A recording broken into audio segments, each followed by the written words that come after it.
ประเ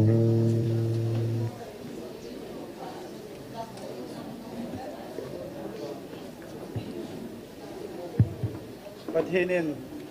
ฮัลโหลกิจนาโมประเทศนี้ดำนาพัดพาผ่านให้ปิกิดวินตัวนี้นิโคจงถ้าก้าวไม่ที่เขา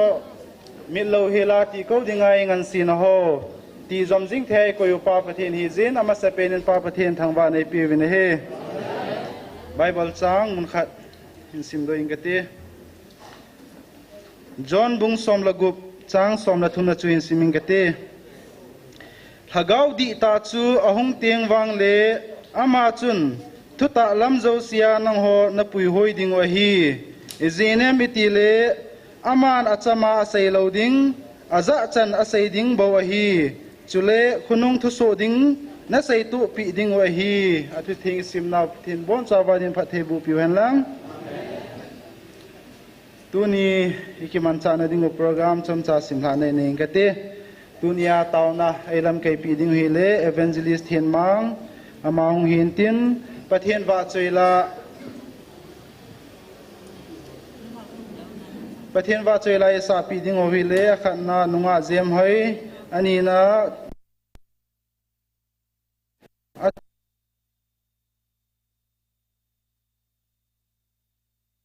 จุดตัวนี้คือมันจานดิ่งโอหินตินไอปีละมาสเปนินตาวนะอันนั้นมังวิตินไอมาจังกิหันทิ้งนะจุกิเลประเทศโกมากิปาทุเซนะฮันในกิดวิตินดูนี่จันนี่จะสกิเลสอมนี่ละขัดจันตังเล่าเฮลาหากเอาไม่ติดมิดเล่าเฮลาที่เขาจิงเทไอคอยซาลวินประเทศโกมากิปาทุเซวิตินจุกิเลไอมามิมาลาตาซาดำในปีจานุกิปาทุเซวิตินจุกิเลอิงไอจ่าจงมิงฮิจิวจุนอิงไอจ่าจงดีฮิจิจุนไอมาไงจ่าจีจงตาวนะอันนั้นกินไอวิตินจุกิเลอาใจนัดิงอาเคนหับนุ่มช่วยเลประเทศฮากาวินไอหงวิลคิดนัดิงตัวตาวนะน้ำมังวิตินะเก็บยองสาวทิมกิตอินฮีจุนตูลสุงไอขัดเวจาหงวิลไนโลฮีอินเจ้าจุประเทศก็มาประเทศโอ้กังไงนุ่มกิตาวินฮากาวันนังมันไอหงวิลคิตาวินเตียนลุงกิลเตียนประเทศนักเอาคิดวิติเจ้าใจนักเคนหับมินตินตุนิบอนสาวินตาวนะน้ำมังวิตินตาวใจนัจูเกมามันเห็นไอกิตังกิติบอนชานะตาววิติ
các kipo về pa na cha nei ngei lun na nei lung sin na nang manai chan vin tu ni chan ayong hagau mei ti hoti ko jing thian nang manai koi zar vin các kipo vin min thing kan hu ve tu he pa nang sunga ki pa thu ka sei nau henang ke ma mi mala ka de ka ngai ka thu na nang ka program ti ho ki tu ke chan dam se la he pa nang manai pu hui ding ai chan nang sunga ka thum pom na ka taw pom na ti ho lung sin ai san pi vin ti he na ti san man tam tai la do na ja jisu na me na ka hung taw pom ve amen tuan phat aban an salhuitin pathin wa choila sading ama sapena nunga zem hoi ama hong masapenin tin aman hin sa zo zo le gol hang le na gmfdi aban evangelist hoinu ama thuma ban banang kiladingen mau phat ke hin pi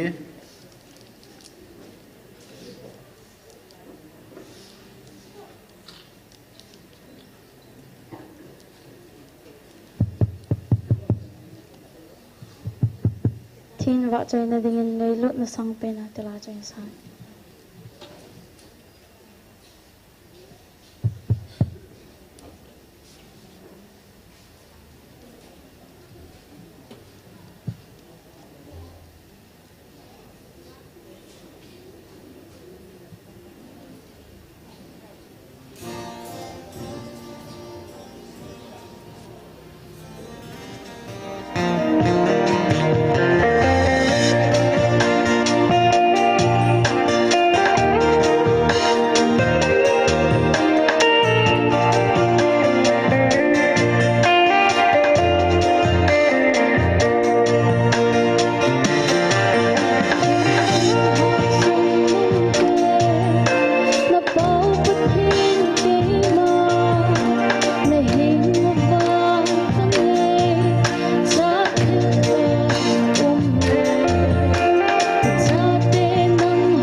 pakai vat choi na dingin ai lon pi nang nahi e Jesu tilan sa ing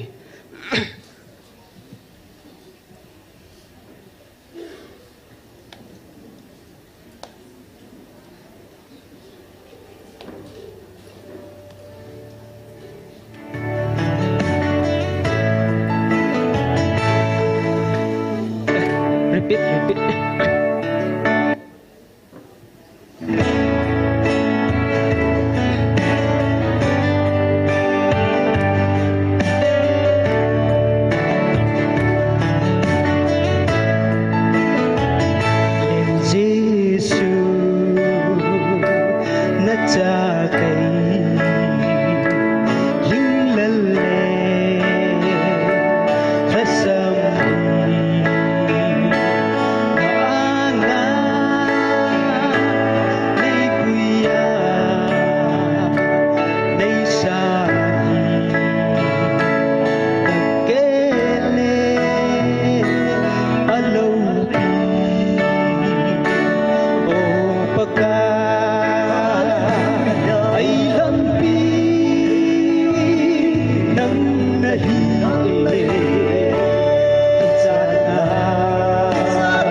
Hello. Hello.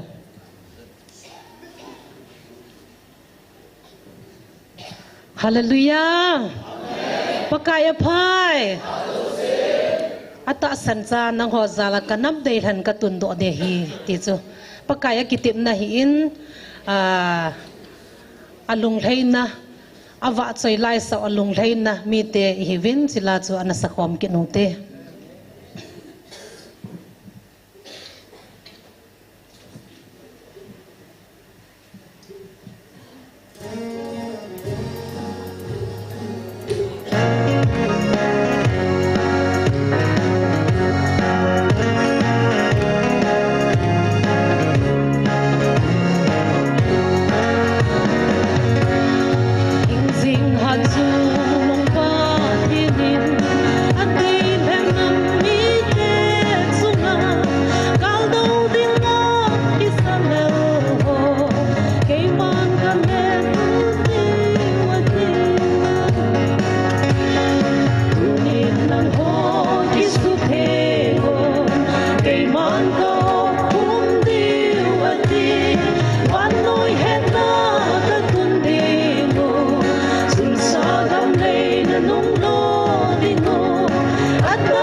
Sila kong gay kakizil chu gang sala kong din do la ka sa hayo min na kya the mo te ka kipa e pathenin pathai bo pitawan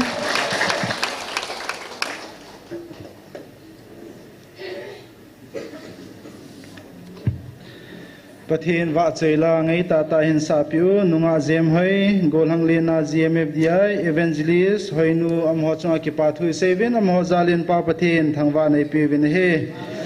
tun phadabana chalhitin tunia tauna ailam kai pi dingo evangelist thinmang ama pathin phathei bu changpuma phat mun lu ta dingin ama phat na pi tau ti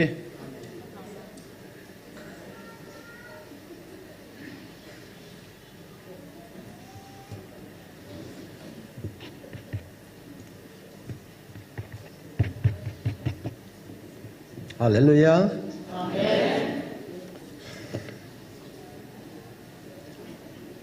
Koi ma chan nga tau vin ti jong sei di lo e ho le ho ki yal kho a chu teng le pathin ei thu piu tu ni chan ki ya ni ja se gi le som ni lakat hlin na chan tom ngai ta a panila wa i chi khom thei hi pathin za la hin a deli ni pau pathin kan thang ba e mi ni banga za da ai bolai chi chi hum ki ti le na chi ai la na keng ka je bo ding ai lo le ina jong na hung kin de ta lo ding ai lo ham le ho bung sunga jong na min ki ka ding aban le symmetry jong na ki pelo ding no so ayong na ki koi ding ki ami he bangai ki uwa na hung te te hi pi bola no ham ti ka lung don na ka ne jong le pathin hing jing e ho pau alpha le omega pathin hat chung nung in evin ama oz hole ama ko ma tau ding ho chui chi thu thu hen na ya hi ka ge lai le lo pi ka san boi ta pumin koi ma to ding nei lo yum povin koi ma amom kyum lo e kyang ka chin ring banga chi the lo office jam khat chi ri ka ti yong le lai yo hi ka ho sa ya office chi man lo beng ayong KYC submit ding atiu yong so na so ta a khol beng yong hi alang khana sum ke ni lo wanga chu account khat chu close an hi ta yong ya he nam na ai chu phar ki nei the lo e ai la mi ho hin to ding hello chin ding hello bol ding hello pum ma ai siu hi di ja pun te na di mo mo lo de ilungge lo he I khel lo wai le pathin lu han na khadi ki bol lo di nam pum pin chi ma sa pen ka se no men jesu minin bon sounding kinu tin bible in siming katin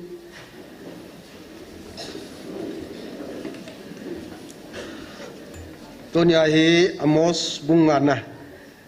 chang li changana kan sim do de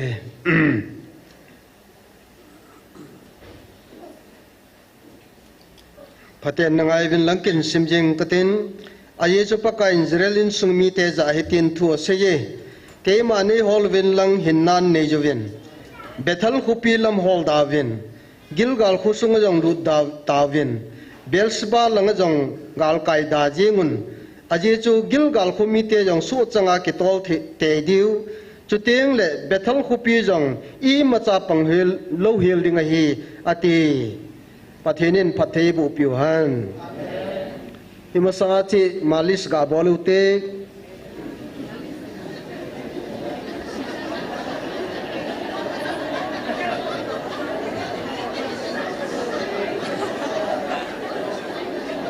kile hei kinutin himasanga chi ga bol kinute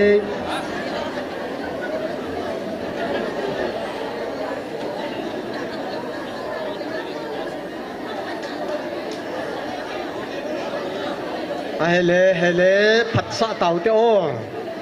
yo le bol shot be se le han num sawalutin tau te jesu minin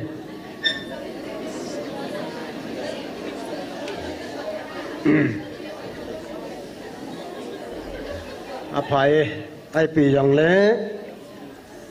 ke ho helai hin kala la le thusi ka kilawin mitam ta thusi ding changzo lo min thusei thiam ta pathini laman cha yong ding a hin ain la ke ho hi thiam pe yong ka hi pu vi pathinin ngan sina pathinin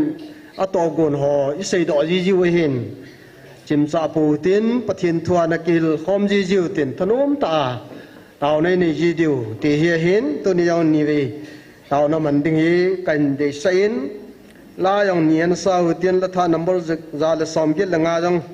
ana sau tin abana ho bung la som di le li to e chu in sa di wa hin ki ma khan theu yong le kho lo e chu hin tin ai pi yong le bible chang isimu masangin e ni lut masangin tunia ka topic dingai le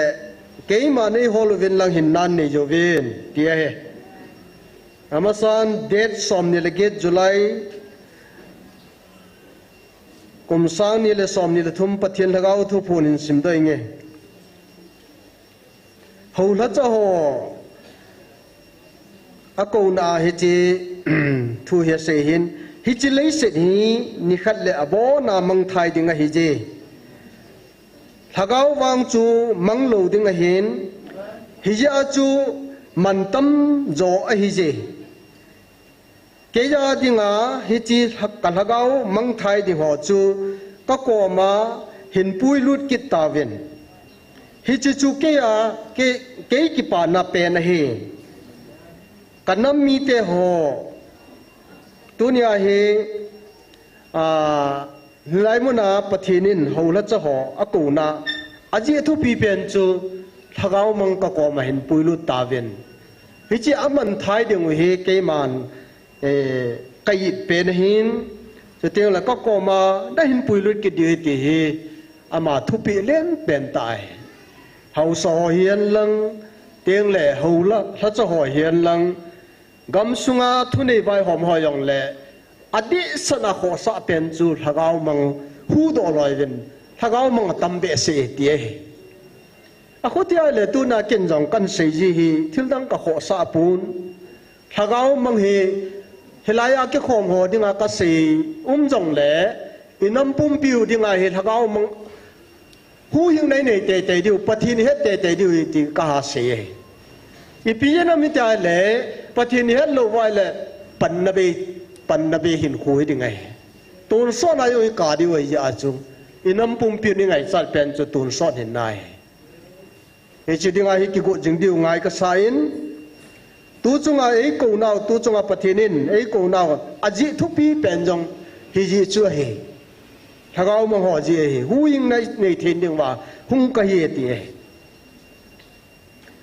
amosin simna wachini vanal pakai ni jerel in sumi te ko ma hitin se ke ma nei hol win lang hin nan nei win bethal ko pila ma jong chi hi win gilgal khusunga jong lut da ta win belsiba langa jong gal kai da win lang aji chu gilgal ko jong hi to ria hi so changa ki tol di hin chu teng le bethal ko pi jong i ma cha pang lo hil ding ha ti agela le mos thim ga in Israel te nampum pi na kovin athu an tan go in athu tan ding thu hi phar khateng le chung thu ki tan ding na sei he pathinin ama ko ma hung kile kin wa achon seno ki siwa alunga he wa le angai dam ding chu pathinin na ko na he hichi bethal gilgal belsiba tengle gal kai da velang che yong chi hiwin hilanga khun khupia jong lut davin pan na be hi aje chu na taw naw yong ka san lo de he naw gi no yong ka ngai ta lo de pan na be hi jeng de ye chu taw yong taw hi vin ama wang ke ma nei holwin lang hin nan nei jawin hallelujah ke ma nei holwin lang hin nan nei vin achi ti lo le na thi di wa ti chu gilgal dong boy pi vin nidang lain na tawin gilgal na tawin belsba na tawin bethel na tawin ain la kangai nai kasan pe nai ama wang tuai kangai pe ta lo di ti chu ti jan lain bible study ka bolai le kalung chi ba khoi ma jeng aji piam i taw nau pathenin tuni chan gen ei pi vin tunin pathenin nidang lain pathenin anahu pi na mun ho alung ham jen nahu pi ta lo ho thu ka gelen abana china lo ding jong sei pin alo le garijim mol alo le jerusalem ataw lai ven jong pathini na san pe nai ayen la phar khajovin ka san ta lo de he jerusalem khu pi yong ka su chim ni he to ne a he ke man ka tol mang de he ti na phat lai yong mai ตัวนายทิลเจ้าเสียนพาดอันเองทิลเจ้าเสียหินอากิเขลนาไม่อากิเขลดิ้งไม่ทิลขัดจีนาซาโลวะเตียงละดนโลไว้ก็ยาเละอภาระจ้างอาจีนาซาโลจะอาจารย์ตั้มตากินเองกินเองกินจงตั้มปีอภาระยาทิลกันบอลโลจะอาก็จานตั้มตาไม่จูโซพิเตหอตัวนี้เลี้ยงดาวิดจุนอับซาโลมินอาจจะปันเลี้ยงมุนันจูดิ้งจะโตกุนจะเฮไอ้บางเงินตัวนี้นาซามอนนบอลินไอ้จูปุ่นเตตีจีฮัมอาจจะปาฮิจีฮัมขันินเนกเล็ดอันนบอลินไอ้ลาโจนันอาจจะปันเลี้ยงมุนันช่วยเลยอามาเลี้ยงขัดจูเยรูซาเล็มโคปีดาลันอลิฟหางะแกงเควินแกงจุดใจของบุตรมันลัวจีนเฮตัวนี้สูบิเตหออภาลายาสูทิบดิ้งอมินอภาลายาบอลดิ้งอมินอภาลายาเลขาซิมดิ้งอมินอภาลายานาโตดิ้งพาดอมินอภาลายาหูหิงพาดบอลดิ้งอมินอภาลายาเตานั่นดิ้งของพาดอมฮีอินัมปุ่มพิลิจิเฮเทียมโลเจนตัวนินกิพุนน้อยนะไอเราเล็กกิดาวนะไอพรำกิมูชินเนนปานิลาเวนจีทิลดีโลฮีทิลเจ้าเสียนพาดในเยซูพิเตหออภาระองกิจใจเตียงเลยตัวนี้โกโกจงละจนพาเดียอากิเลเตียงเลยกุยมันอภาเดียลับตาเราเดอโปรแกรมอาก็เจจิงลายินไตมิงไงเราเลยการีไตมิงอาเจลายินกับพาเราจะอากันนิจนนะจงเอามินอาเยจูการีกลับตาเราจะอภาไลก็อภาไลน์ไตมิงจูกิดัลพาหันลังกิขามมันละประเด็นบาสเจตโลไอ้วางอาจุตุนีอาเฮกิลับตลหัวจูกีงายตาจุละอภาร์ก็หุมโลจีจุละตัวนี้นิจาเตจงฮีตัวนี้ไอ้อภาร์ลายาอีเขาขาลวาไอ้เสลสาลวาเลยคุณลุงเตียงเลยกี่บอลเทตลวาตัวนี้ขอทราบเป็นฮีตัวนี้วันนู้นเลยเสร็จเราปีนดิ่งเลยเฮาสันดิ่งเลยมินทันดิ่งเลยไอ้เราเลยไปทำนบซานดิ่งฮอลเวียนไอ้วางเงินปะเทียนทุยฮอลเบสเซปวินกะเฮนอินัมปุ่มปีไว้จุจิสังอาจุจอนเซตบอลดิ้งทิลพะโลบอลดิ้งอดีตวันน่ะต่อดิ้งมีเนดิฮอเนดิ้งไอ้โลเลไอ้มันอิเซรไอ้โลเลไอ้มาจันหอจุงอาลุงไอ้โลงันเชนกิเฮฮียาไอ้ก็เกล้าเลยตัวนี้ไบเบิลอินซิมดอนจนเกยมาในฮอลวินลันลังหินนันเนวินสุจัดนันเนวินเตียอามอสลังไอสิมตาบเนอิสราเอลบุงสมงาลังอาจารย์กุบจางสกิสิมาเลมูเทียมเป็นปะกายฮอลินนายละมามเป็นมาโควินมิกเลวจะจนนลัมปีดาลาหันลังมิดีเลวลุงเกลเจ้าเซเกลดาหันปะกายินไอเฮปีเทนดิงปะกายเฮงองกิเลกินหันบุลิงเซนาปะเทอังไอดำเดฮีอีปะเทนัวหุงกิเลกินหันบุลิงเซนาอังไอดำเดฮติฮาเลลูยาตัวนายเฮขัดกาเซลังบุลหิงเซตกิติฮิจำกิมไม่ใจไอ้ตายอันละยอนมีไงดำเตียงเล่ขัดเบียงกันเซตันอิจาเตนะสุขีไลเลตูกันเลนะบอลกิดไลเลตินวอร์นิ่งตัวไงดำท้ายอามาวังปะทีนี่ในไงลุดนูอาสานเบสเซจง unconditional ทุนิง conditional โลวินีไงดำเดฮาเลลูยานัจอนเส้นเอาสังอาเกมังไงลุนนัสซันจอจีอาเกมันตัวนี้ไอ้กังวิลในเวทีฮาเลลูยาไงตัวเราเราปีดันอธุปีดันเอทีมเราไว้เลยกิชีดิ่งไงมูทิยามเป็นปะกายฮอลินนายลำซามเป็นปะกายโควินกิเขลเทนำปุ่มปินปฏินิฮอลอยู่ไงเจเรมียบุงสมนิเลทุมจางสมนิเลทุมาเกยมานายลำซาอมจึงปะเทียนฮัดจุนุงกะเฮตีปะเทียนทางวันุมหันกำลาอมขลูเกยมาปะเทียนิงกะเฮตีฮิตอกลันจนตัวนี้หินปะเทียนินเอ้ไงลูเจวินตัวนี้เฮลัยเจมฟิดีไอมุนามิจอลใบกิสินสานมุนาปะเทียนินนายลำซาเอวิลวาไอก็เอ้มาคอมตาองqueพูนาลายานับเทนูฮัจจูนุงนาเลงเป้าถึงเอากะเฮติตาเจนฮาเลลูยาปะเทนทางวัดุมันกังไงตัวอะไรลูปีกสมามาจริงนิตบังจันวางพายจีดังนำดังเตียนจงอตุมามูโจโลเฮตัวนี้ก็เกลายแล้วโอ้พาดอยงเกลหันลังเละ i ti divem na patheni hat lo wai le wang sit di we so pite ho i sai bung som li lagup chang som li ni som la thum isim kinai le ti na ki mu a he chen hi koi doi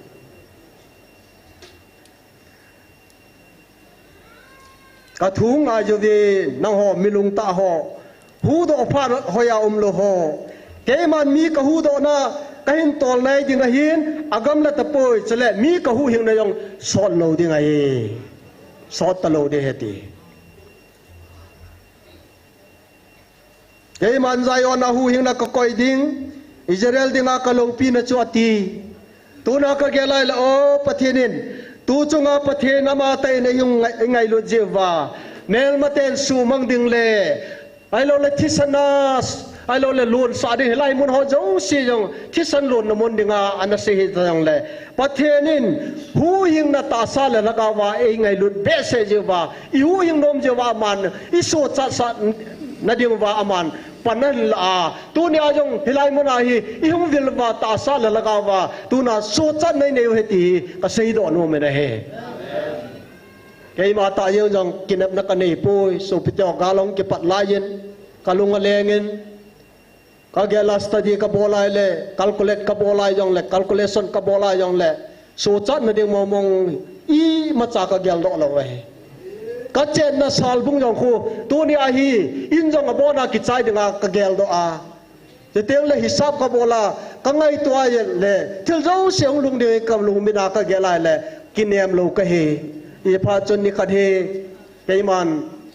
ka phone ka la doin ka nei ka go ho ka room ho common room lang kitchen lang yan lang teng le ka cha te ho bedroom lang yan lang ka nei ho ai lo le thil zo se pola ke pu do zo man pon tin tia video ka kap le le cho tua yong ka nei na lai cho abon cha ninga akihal van nunga imit ben kinung verhanta recording ka bola hi nata san lo wa le to ayong ka phone ka koi na lai kinam nam poi so pite ho ibola mo pen diu ham hit ta bang lungyal nei thelo galat to la ya lungyal nei thelo ming chu gan cha ta bang lungyal nei ka tino mai lung thim nei lo pathe yong bel nom loi tu ni an na ve vin dam so dong le ma chan pang pu ven te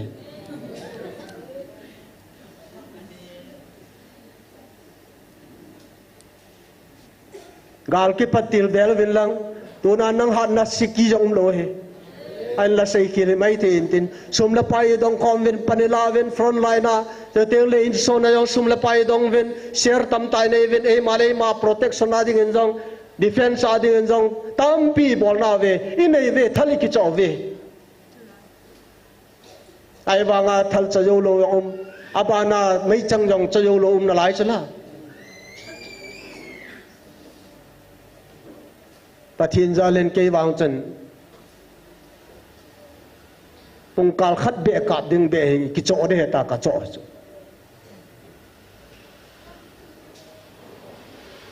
hiya chu tu ni a hi ka ge lai la so pite ho ka ngai tu in tu ni a in hit ta bong hin khoi man la ya pathin ei ko nau na sa lo wa tiang la ama yong hol lo wa ama ngai sa lo ho hi ipi a chan deu chui pi ham bible ibanai le prowa bung som chang som la khat nai se mai le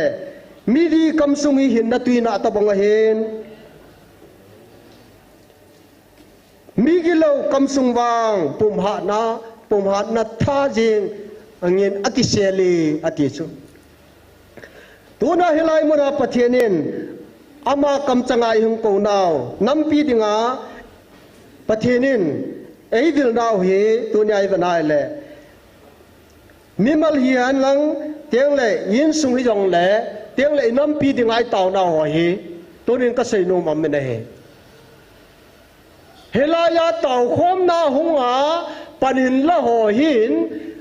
namimal le nai sung ding le nam pi ding le tiang le i society ding wa hi sit nei ma cha ki bol khalo lai he iman tha na diu jong ki sei do nai lo he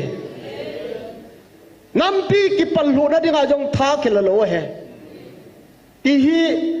online na pangel lang nampumpin igel do ri wa kan no ba he amawang tunia hi kasenom chu tunia lai muna tauna mangho hin nampi ki pal na ding le nain sung sit na ding le nami malin khwa nang ma sit na ding chang khat jong kaselo hin nampumpi hu do na ding le nampumpi ton son nei nei ten ding wa lai mona hi chumla pai tampi ki seng hi helai muna tauna kaman na ding wa hin nang kache na ding wa hin siki yong na pangpoi ti kaselo me dai sumla pai yong na ki thopi khapoi I bola na dam dam ham hilaya thilpha ki bol hi tunia hi nang samjang kha jong chen na nei pu na he ipijen panala lo wa na dam jin ka ti he nanga dinga wang sin nong lung de so pite ho dona hilai muna ko na ta sana pan la ho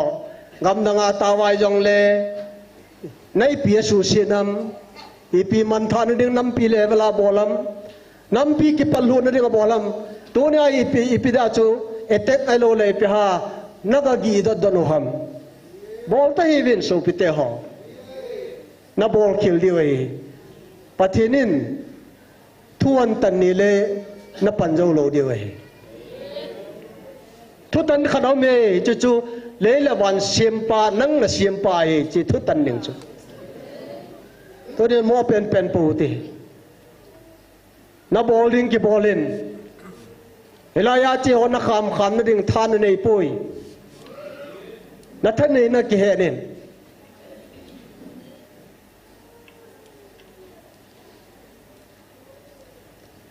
India dan pino ya kyu mahin democracy hin tunin saying kate secularism hin min ano no ko ho the dinga India constitution mahin helaya pathian ko ma tau ho chunga thane na ding samjang ti yong na nei lo he right na nei lo he chi ki he no ngai anom pan Hindu ho the anom pan Muslim pa yong Allah ho the anom pa Christian ho anom la Christian he the anom la pathian ma nok dan dan ho na democracy secular India ke vai po na dan pin ya ki cheng he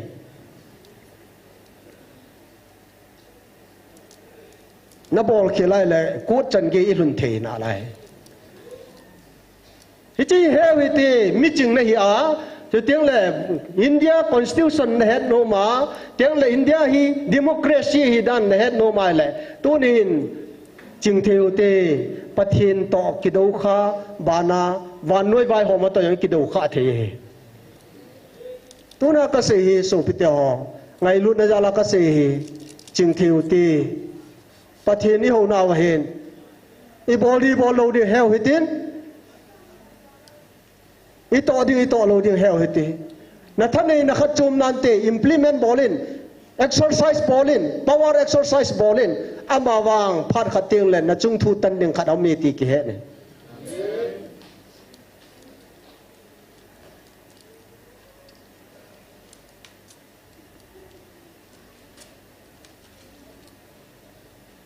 ye chuntu nen ka so pite ho bible in simna wachan ipi seivam kei ma nei hol vilang hu hing na alo le hin na nei vin ati pa he to ne nam pum pi hin na ding le iso cha na de wa pathin nei vil naw he to na he kina na le ke bau tam na le teng le ki hot na le khosunga jong hobung sunga jong ipam kimit thip na a inei kau hi kho ka sal he jeng ne he ken ti la panen kana seitan pathin le ailo le pathin vai hom na he hung che chen tin helaya taw ho jo hung taw win tin aban teng la pathinin solution khaden bolen tin na ho bung mi chen ho bung mi hin tin na mi na sa yong na mi na sa hin tin thit be win la he ven katia he hallelujah thu ka sei pha la mi ong ki jong do yen ke pam ka san hallelujah ประเทศนี้นะทุหฮีประเทศโบหันหลังอินำปุ่มปินเกยมาในฮอลวิลังหินนันในวินตีประเทศนี้ประเทศโบพิตาหัน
sekolah nak kai. Sekolah nak kai. Apa nana boltas. Orang kita ikhlas sama kat kita lalu.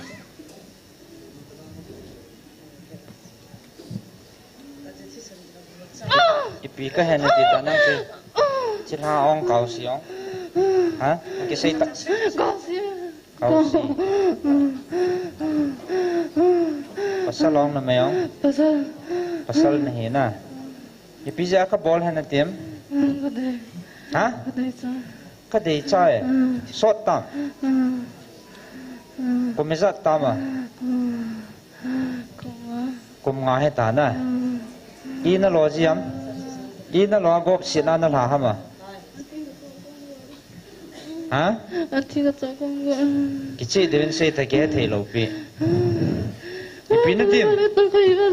Ipi na tim. Ati ka takum dia. Achi ka chop je hai. Chi chapa he be to. Ko liu ta he me. Na tha ko ni so na. Ipi ding aung. Na hel khan. Hel jong hel lo. Na he kham the jong na bol kai. Kham the na bol cha na. Ha? Na bolam na bolo. Ha?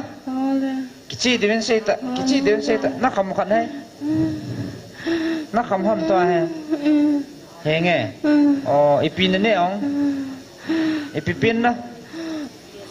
Ipi. Ipi ham na bol cha kham the chu. Ha?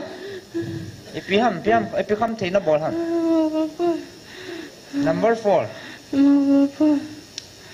Na bol lo. Cho na bol lo. Kham the wa na ne sa na. Ipi pin. Ha? Kichi devin sei. Ipi. Ham nong na ham but talo na. Number 4. Number 4 na niya kau si na he kit na ta he mi thi na chop le le na. Ki wa na na nei dan sa na.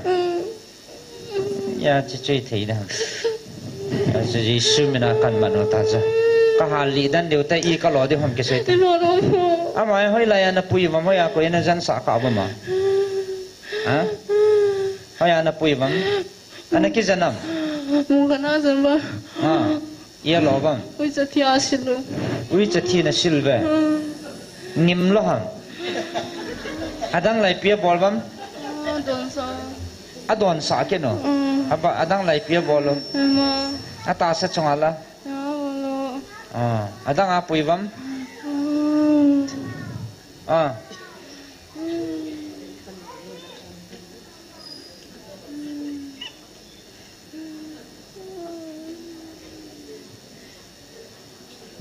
Anu chun mi khanin azu ne ti long. Ha? Itu so lai te. Chi chu sot lai tai. Azu nanong hungom kit na. Ha? Akhu na he. Anu chun la azu na he tin nang akhu na he na tin. Kalung dong ke chula. Anui nanong hungom do kai sa. Akhu nanong zo ham. Ipi akhu ham. ฮะ คนนะ อาคนนะอตินะ มองสังขอวิเวีย คนนะ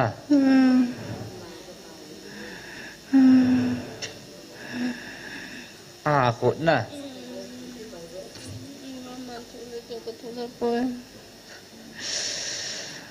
น่าโทรละหรอ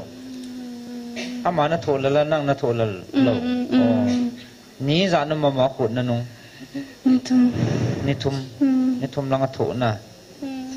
อันนู้นจนละอันหนุ่ยโทรหาเตียนน่าลีดอตาเวงอ่ะ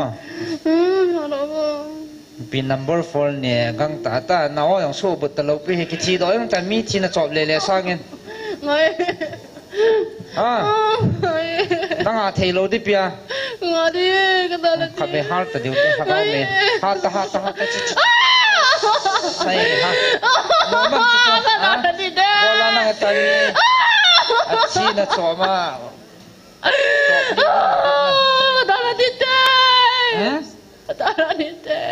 น่าโทษจะวันจะนั่นบอลกันยังเราหลังคำละจนนั่นเฮกิสนั่นบอลนั่นบอลกันยังบอลไปเฮงไงนั่นบอลกันแล้วไอ้ดำน่าจันเลยทันบอลกันเลยน่าปวดโจดิน้ำไอ้ที่น่าปวดเนี่ยน่าปวดน้ำตัน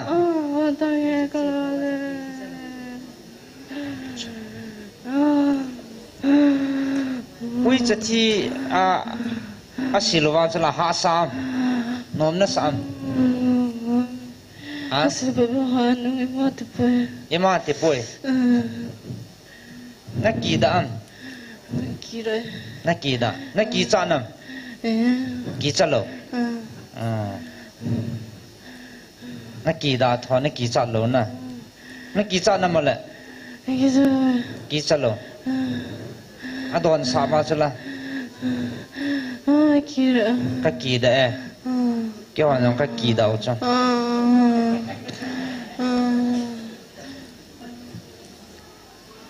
อีที่อันนั้นนุ่งลุดกิตาอาที่เบียฉันนุ่งลุดกิตามานี่ทุ่มจัวนั่นหนุ่ยจ้าม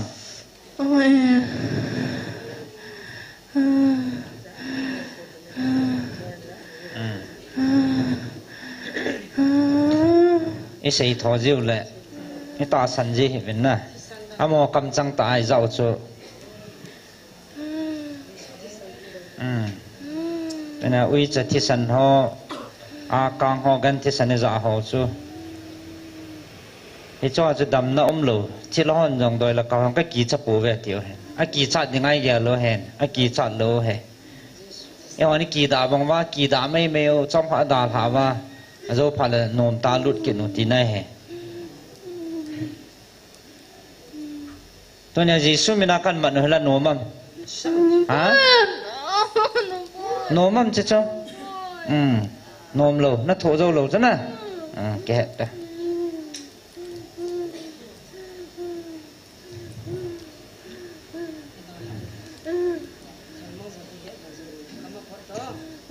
จิตคิดทอลสุดचलो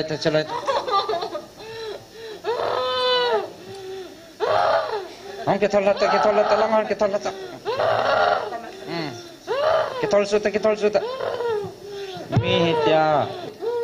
गोप लिवाना था है मेल सी मोंग ता से कलुंगो हांग ता से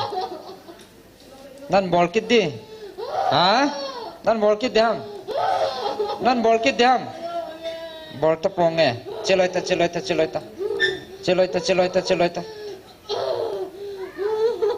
aku mah kondan tasa ti sanna on talo na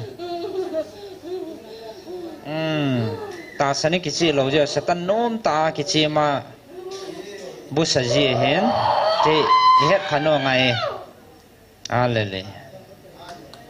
chat but talo he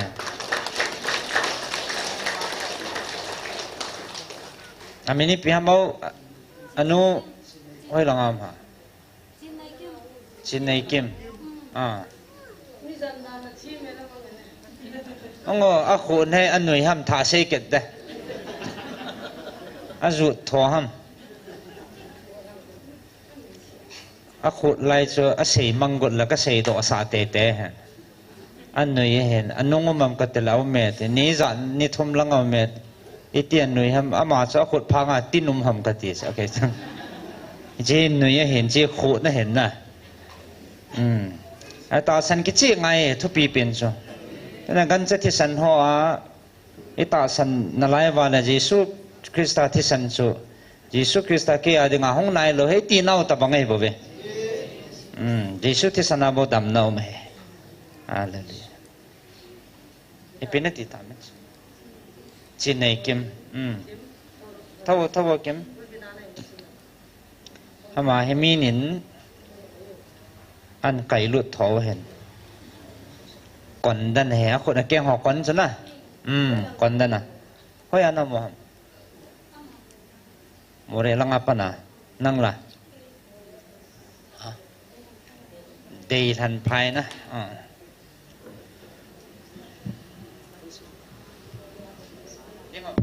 ta ko ta tau na pon na lo phat le in sunga kon tan dop lu no chu ka boi pi hon nai pon tau nan na ko ma hetin na ama he nunga mel hai ta na hi in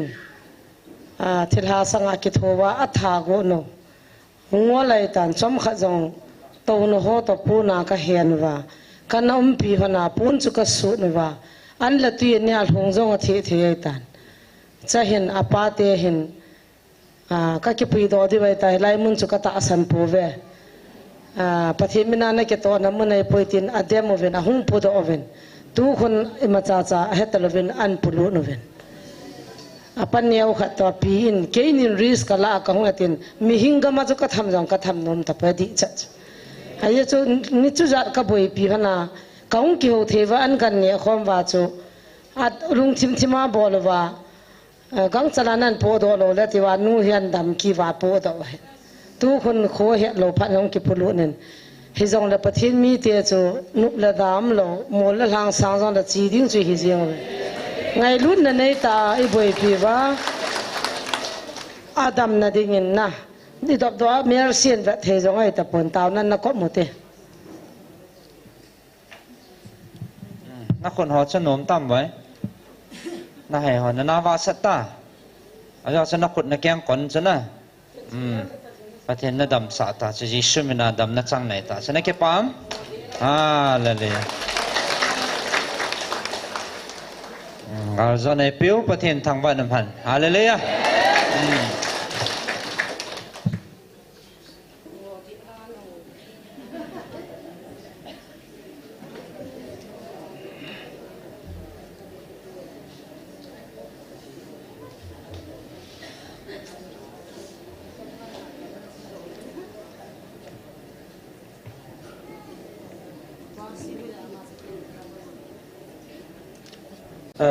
cái bảo miến bát thiên lâu pin imu vin avelin pau bát thiên kan thang e cái bọn chan ding u tin la na sau tin tua item kan phun ro ding chiu tiang le tàu này này diu hin tuang cái sei item to su mi lo di vin de amin ken jong kan gungin cái gon ka vin item in sei nge inam pum pi vin bát thiên ho lo wa hi nei nei thin ding un tàu te kan na ani na satan lengam subeya om theining le pathen la chatte ni to ato khom pi ho taw pi ute aba na thum na choi gam sungwa pathen tu ta do dal ho he chuteng le cho hi om na be ya kham na thi ya pan la jo si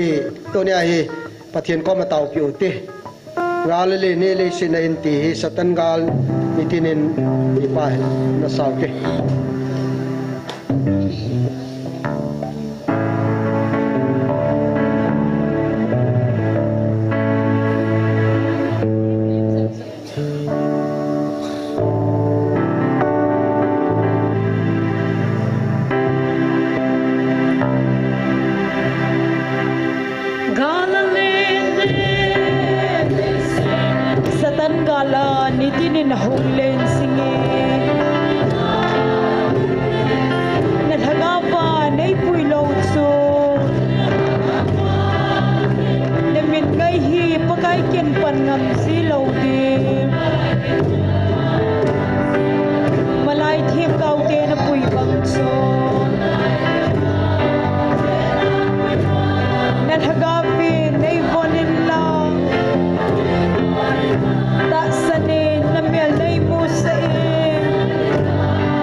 na niu ti sung langa dam lo se nu long tunin tao na de nam pum ping pathin ho vai nai nei then tiu satan lengam su biam the na ding ha chate ho tao nan gel ro te gam sunga thu ta do dal ho pathinin kham na the bol ho jo se su be na ding in tao ti hallelujah.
mai lu na dim hepa aki po vi nang mani lung sin nau thugu ho pakai ni hil jingwa tu ni sangya nang man katau na ho jong ni ja sagi wal ho nang mani pui wa tu ni ajong nang ma ko ma katau the jing je alo pi be se na ko ma veleng ki pa thu ko se vi na he hallelujah pa pathin nang hat chung nung nang ma Emmanuel pathinin ni yum pi jing je na kom ki pa thu ko se vi katau naw lung sin nang ma ri san pi diu ngai chan Nazareth Jesus Christ namin katau nahi amen hallelujah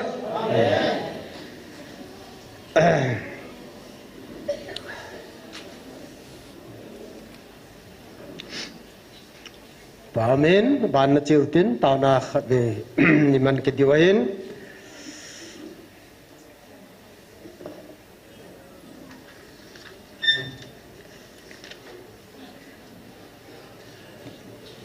Nenevi khopi hi rang pi anavelewan. Awai lam se hi kilometer zala somni in kahe. Akul bang asan dan hi fit jakat akul asadan hi fit som ngai sakol kang talai thum ki pel na the neni vi khopi pa chanum ta khat chu leng pa pana gan cho hogia en ngolo hen akisi nau hi pathina san pia angai dam cho na hallelujah akisi hoi tu ni apathinin angai dam chu tu na jong inamu i pirai dam thelo hom mitia le ikisi lo je chu leng pa ke pana tu na neu pen chan ge kisiu ngai chu nai nam dam na ni nga chu tu na chon sit ki bol be be chu ti pathinin ei vil diu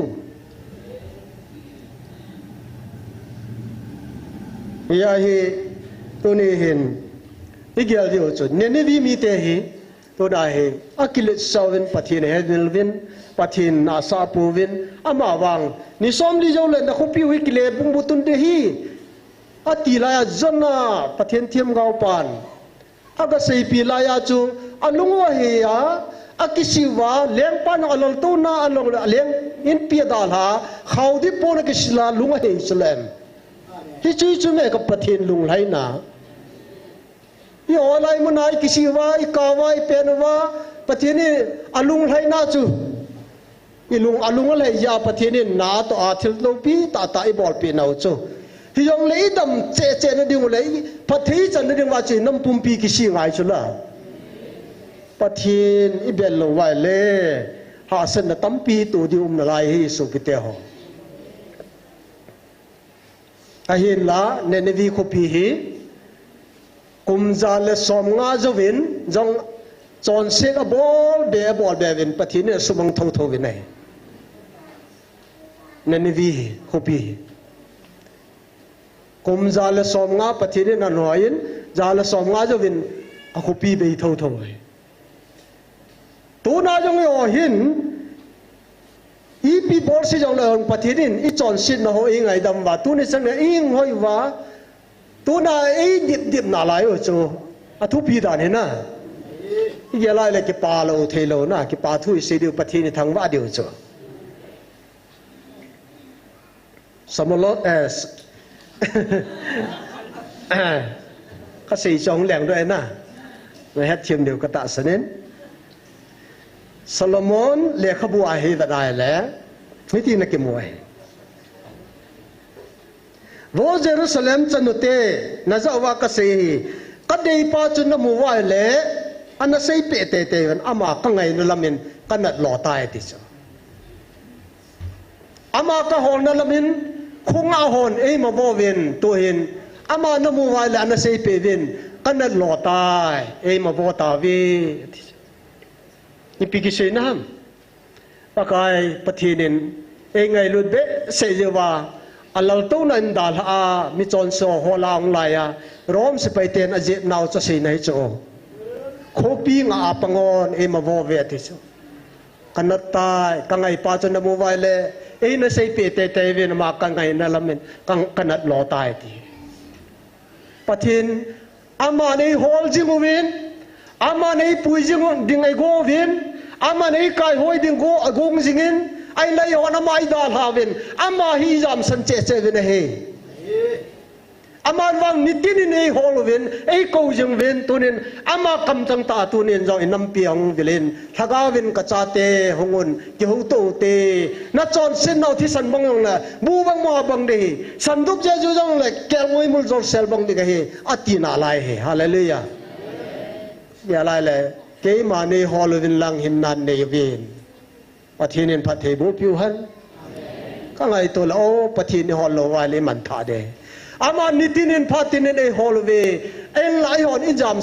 san vin tunin idar ha che che ve nei ngam la tai ni jam san ve nei nam mi te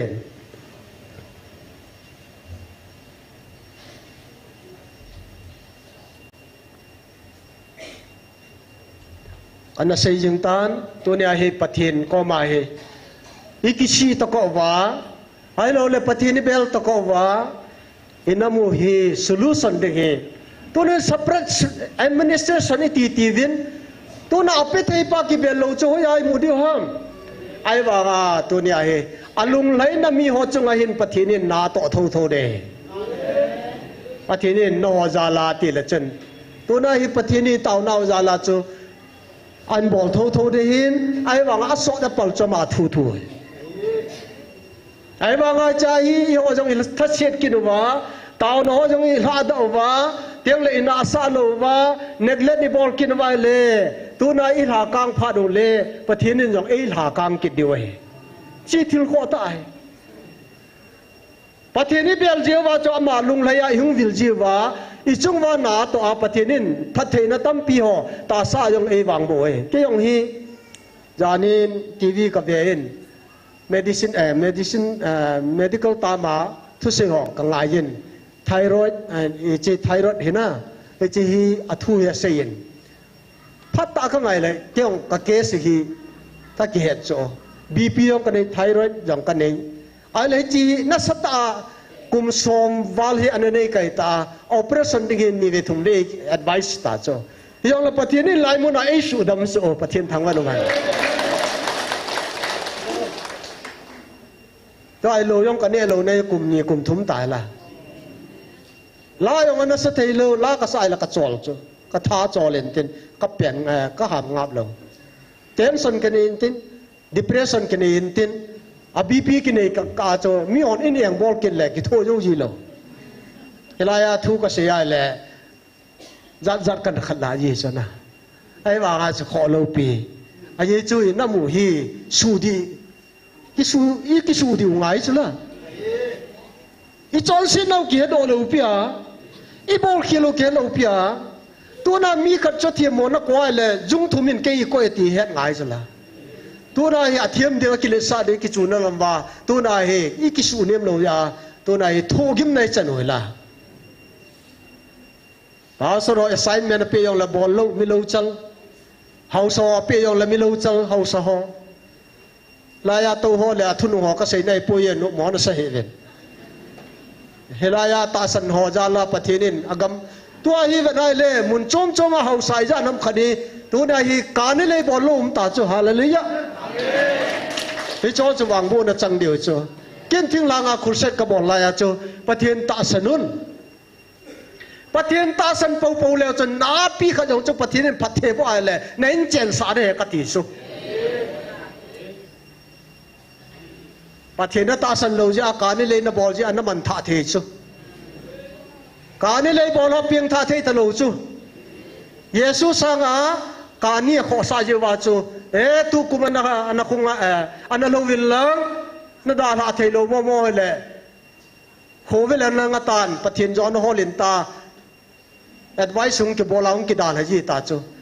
piang tha lo chu na piang tha ta ki su dam the lo chu assurance ki chi ngai ba noi to ki khan lo le pathin amu thei lo ta phat ma sa ka se je nei pop kilo se na ko ning ki kang 7 mi chu nei le jong la ho a hin nai poi ti su na tu jan na la gau chu ya de ham ang ho lo hi ti ang ko wei tai ti chu la aku tia le tu na hoi lai mun na zot dam ti inam pum pin ki gel ngai cho ke ma nei hol velang hin nan nei vin ka ngai lu ja ka hung vil nei ve ti le tu na thila he ki ti chu na sem pa he the lo tu na pathin ho yang mo hi cho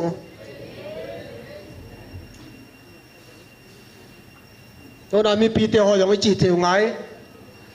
pa sor khadin he lo pum puma gal dem dem oi ta sani tao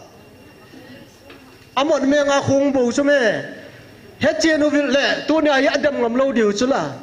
gala pat na he chen lo het na ha sabja kami te so chang ki to lu so chang na mo ti chu a tho wi ta chu to he ami pi te ho wi swa a kai ho ta ki chi te tao pathin no wai le ta san ki kop the ki lo pi chu na pastor pau ho pathin ho jin wan ngam kai ring ki nem he vin nang ma ta san nei piam ti ki hol chen en na din na mun ve chen en hoi lai ham na chut pil le noi langa damuna na chi na ding nai lam cha me na thi tiang le hoya na chi dam ji ngai piang so dang na poi tui mai ta bang hi hin kho hi tu na hi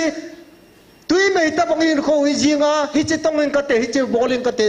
tia na sei di wai poi na hin kho chu tui mai ta bang ti jacob bungli chang som la lia ki mo khla hotia le tu ni hin ven hin kho hi dol chunga tui ve mang bang he hui na ga se ma le kili tha yeng tui ve chu ni ma chai lo he to na hai khana hing hi ve sa mai va nai le pakai ka he nei hai khat se bu ve hi chi ila khe lai le ki chai yeng he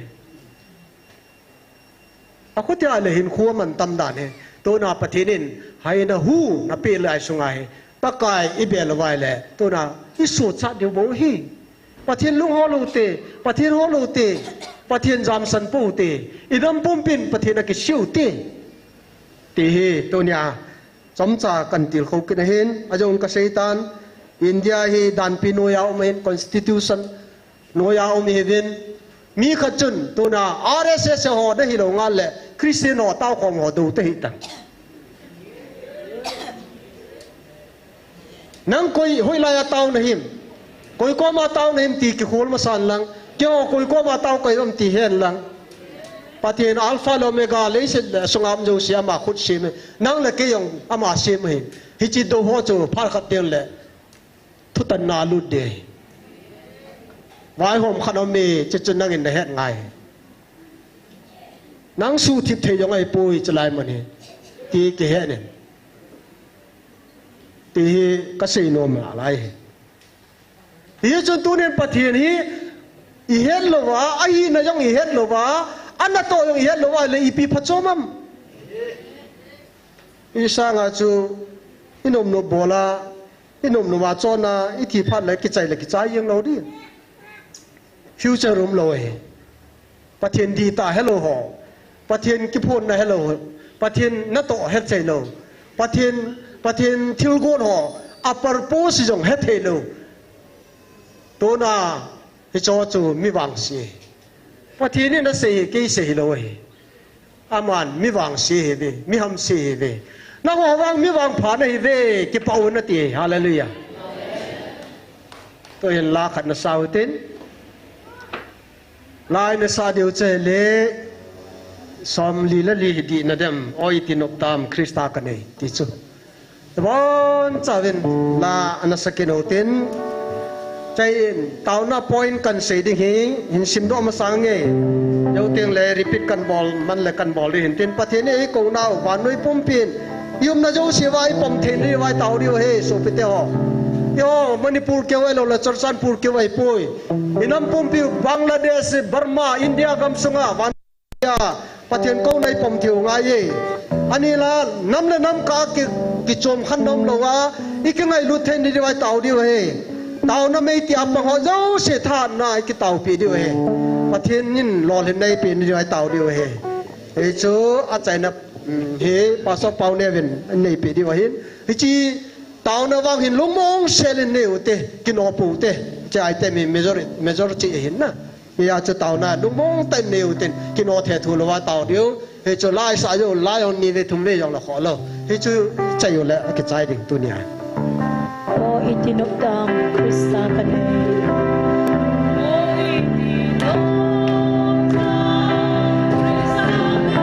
Van gam lâu pile ano bay hilday. Van go lo dinga hat kahiday. Si sanle haka paping kahin. Hitsi kathusim hitsi kalang. Kay man ba choy ding kahin lai sia.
นำเล่นนำกากิตูนจำนาวมาจุดเตียงเล็บประเทศนี้กงนาวันนุยปุ่มปีไอนำมีเตียนตาสนดิงตัวนี้มีเตียหงปังโอโยเซกิตาวปีตูตินประเทศก็มากุนจูตากาลโซนในเทนดิวินตาวตี อ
Hallelujah, hallelujah. Wan chung sang pilom kapatin. Le happy na le lung sen na le mal som na te hozo se zalahin. Nagin la cha te chunga. Khitan lo pau chap na te.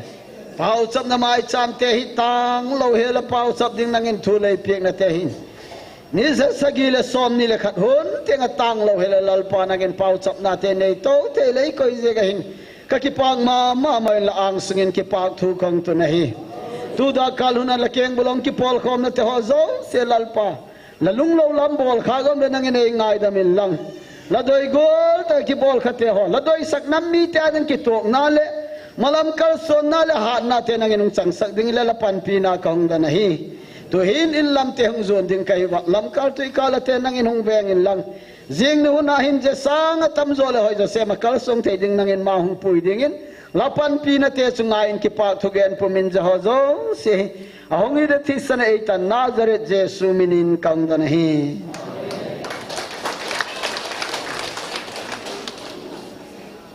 Pathian na hon piu ta han